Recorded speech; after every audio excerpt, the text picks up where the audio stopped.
Tinggal satu poin yang ingin saya sampaikan dan itu akan mengakhiri pembicaraan kita pada malam hari ini, bahwa lalu apa kira-kira rahasia di balik sebagian riwayat yang disabdakan oleh para imam suci yang mengesankan bahwa seakan ayat ini hanya berlaku untuk yang maksumin saja, tidak berlaku untuk selain al-maksumin dari dzurriyyah Az-Zahra salamullah alaiha. Di sini ada yang diistilahkan oleh para ulama dengan hasr atau qasr, membatasi pengertian al-qurba yang wajib dicintai di dalam ayat itu hanya untuk al-maksumin. Kita menemukan dalam kitab Raudhatul Kafi. Kitab Raudhatul Kafi, sebagian ulama mengatakan kitab Raudhah itu adalah bagian dari kitab Al-Kafi, karena Al-Kafi terdiri dari Al-Usul dan Al-Furu'. Sebagian mengatakan tidak, Raudhah bukan bagian dari Al-Kafi, dia kitab tersendiri. Namun ala kulli hal, dia adalah karangan karya Asy-Syekhil Kulaini. Dalam kitab Raudhatul Kafi, Al-Imam Ja'far As-Sadiq berkata demikian kepada salah seorang sahabat beliau yang bernama Abu Ja'far Al-Ahwal. Abu Ja'far Al-Ahwal, pakai ha bukan pakai kha. Al-Imam berkata kepada dia demikian, Ataital Basrah, apakah engkau pernah berkunjung ke kota Basrah? Faqala na'am, iya, aku pernah berkunjung ke kota itu.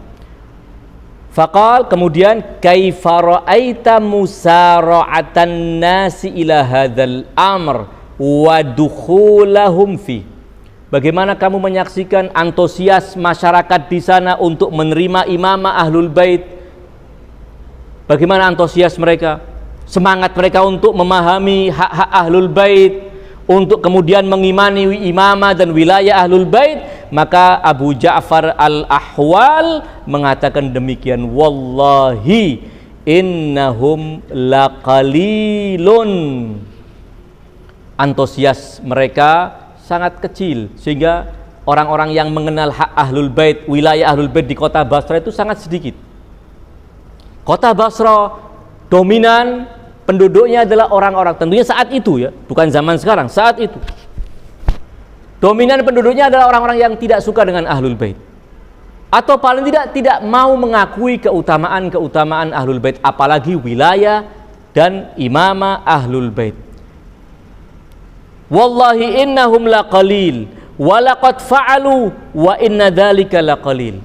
Yang Syiah juga sudah berusaha menyampaikan, namun tetap sambutan masyarakat yang lainnya begitu dingin menyambut hak-hak imamah Ahlul Bait. Kemudian Al-Imam mengingatkan, alaika bil ahdath, biarkan yang tua-tua sebentar lagi akan meninggalkan dunia ini. Yang muda-muda ini yang harus menjadi perhatian kamu. Mereka masih lebih jernih pikirannya, lebih bisa menerima kebenaran ketimbang yang sudah tua-tua, yang sudah terkontaminasi cara berpikir mereka, sulit mereka menerima kebenaran.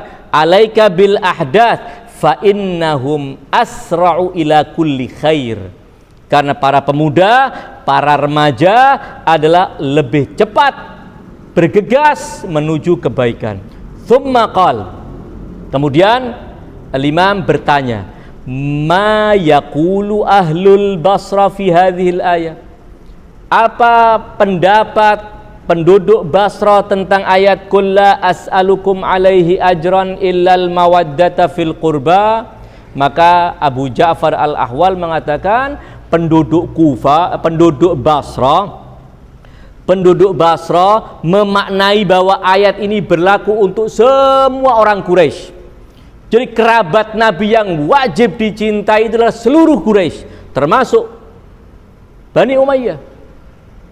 Jadi ada mau memboyong, mau mencuri ayat ini untuk kepentingan politik Bani Umayyah, untuk mengkampanyekan kepada masyarakat Muslim seluruh dunia saat itu bahwa kami adalah kerabat Rasulullah yang wajib kalian cintai.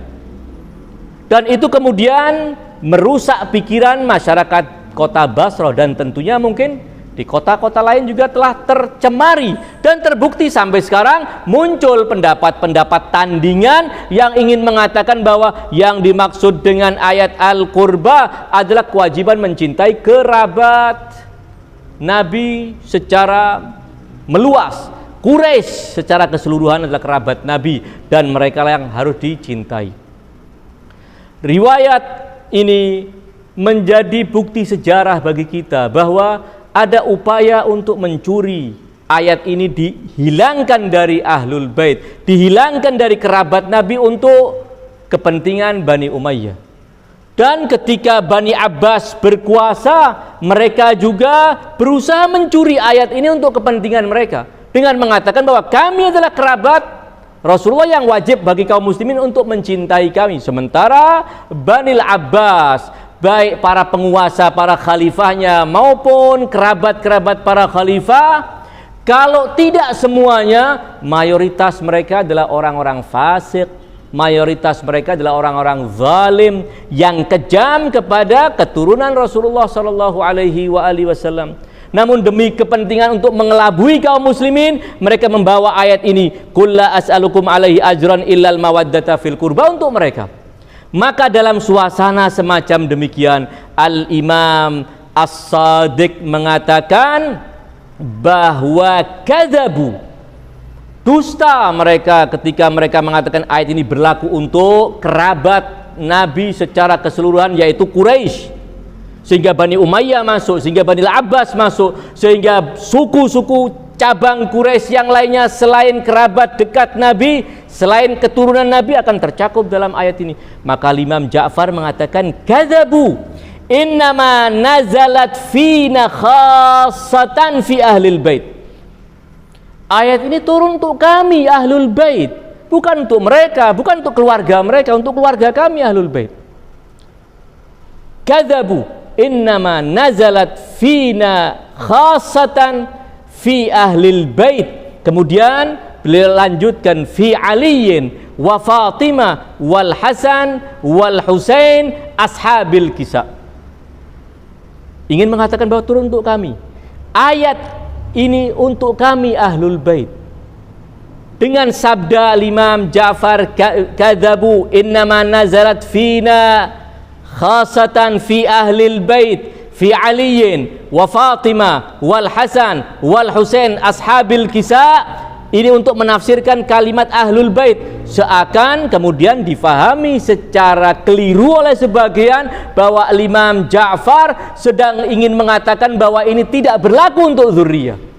Di mana kita menemukan Imam Ja'far mengatakan bahwa ini tidak berlaku untuk dzurriyyah. Imam Ja'far mengatakan ini berlaku untuk Ahlul Bait, untuk kerabat Nabi, untuk kami Ahlul Bait, bukan untuk mereka. Jadi yang sedang dipertentangkan atau yang sedang ingin ditolak oleh Imam Ja'far adalah penafsiran mereka, bukan ingin mengatakan bahwa ini berlaku untuk kami Ahlul Bait yang maksum dan tidak berlaku untuk dzurriyyah Nabi yang non maksum.